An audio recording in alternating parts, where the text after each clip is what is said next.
Okay, I just got out of the new Tomb Raider movie, and I want to preface everything that follows from this as I have never played a Tomb Raider game. Nope, not even in the PlayStation era, not the original Tomb Raiders. I have never played a Tomb Raider game. The most I've come close to that is my girlfriend is a big Tomb Raider fan, and I've watched her play the reboot and the new game, so that's the closest I've got to the games. Everything I'm going to say from here on out about the Tomb Raider movie from 2018 is based on the movie alone. I have no idea how it correlates to the games, to the story, or anything like that, other than the fact that there are definitely game sequences in this. There are some action scenes where I felt I should have a controller in my hand and hitting a button to skip cutscene. There's more than one of those. The 2018 Tomb Raider, obviously being a reboot of the awful Angelina Jolie movies, is not a hell of a lot better. It's not awful. Don't mistake this. It's not unwatchable. It's definitely better than the Angelina Jolie movies. It's not as nudge nudge wink winky as that, but at the same time, it's really poorly directed. It's really poorly written. And I say more to the writing. The direction bothered me quite a bit because Roar Uthaug, I'm assuming I'm pronouncing that right, Uthaug maybe, he decided to shoot everything handheld. So the camera never stops moving. The camera's always slightly jittering from side to side, and it's super annoying, as most modern directors do, which is why I don't like modern filmmaking as much, is cut.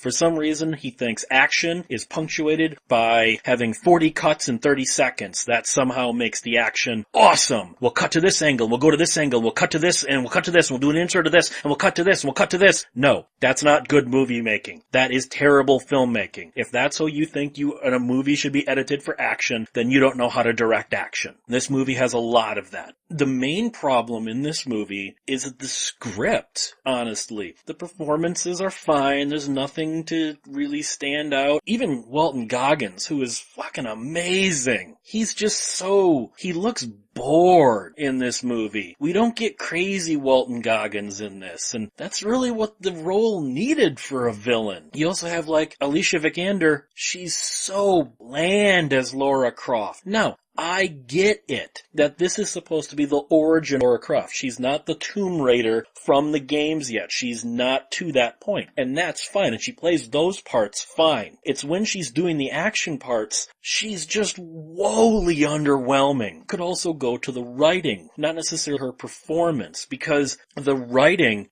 is so bad. First of all, the script is ridiculous and relies on just moronic coincidences and just sappy, oh my god, no please, I can't let you die. At one point, if her father gets killed, possibly 1 million people will be saved. But she's like, I've come this far, I can't watch you die. So because she can't watch her father die, who's totally willing to die, millions of people and a plague might be unleashed on the world. Hey lady, then everything you worked for is for naught because you're gonna die anyway. He's gonna die anyway if this plague gets unleashed, for fuck's sake. And then you've got the tomb, which is just so overtly ornate that it's ridiculous. The opening of Raiders of the Lost Ark would have looked at this tomb and went, wow guys, you need to dial it back just a little bit. This was supposed to be ancient China that built this, and you have machinations in this that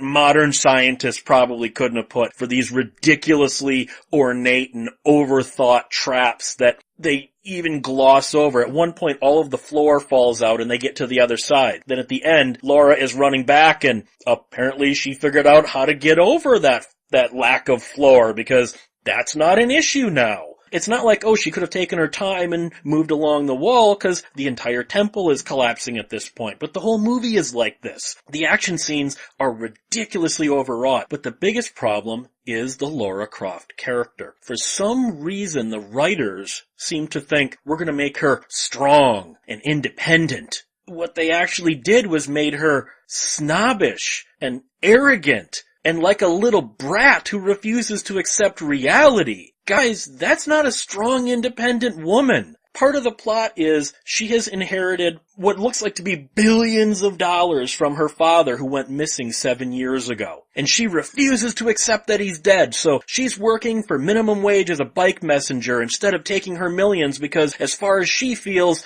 that's not her money, it's not her inheritance because she refuses to believe her father's dead. And you go, what the fuck?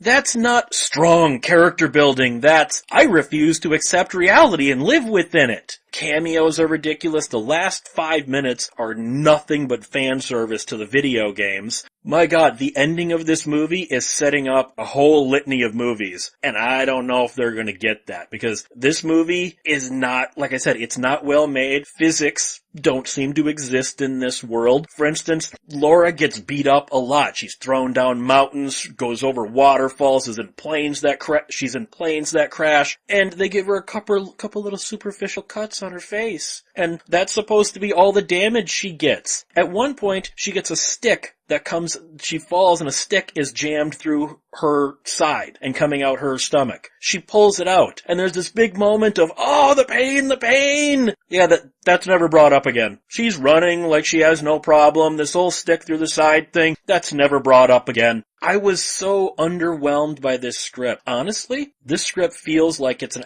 actual, perhaps it was written as a sequel to the Angelina Jolie movies. It's that poorly written with just such overt, bland, emotional, her dad always calls her Sprout, and that, raises her spirit, and it's also full of characters where you go, oh, yeah, that guy is in the movie, I guess, isn't he? Huh. He just vanished for a half hour and then all of a sudden shows up for a couple lines of dialogue and you're like, oh, yeah, I guess that character is technically in this movie. Okay then. Tomb Raider, again, no idea how much this correlates to the video games. I didn't like the movie. Sorry, guys.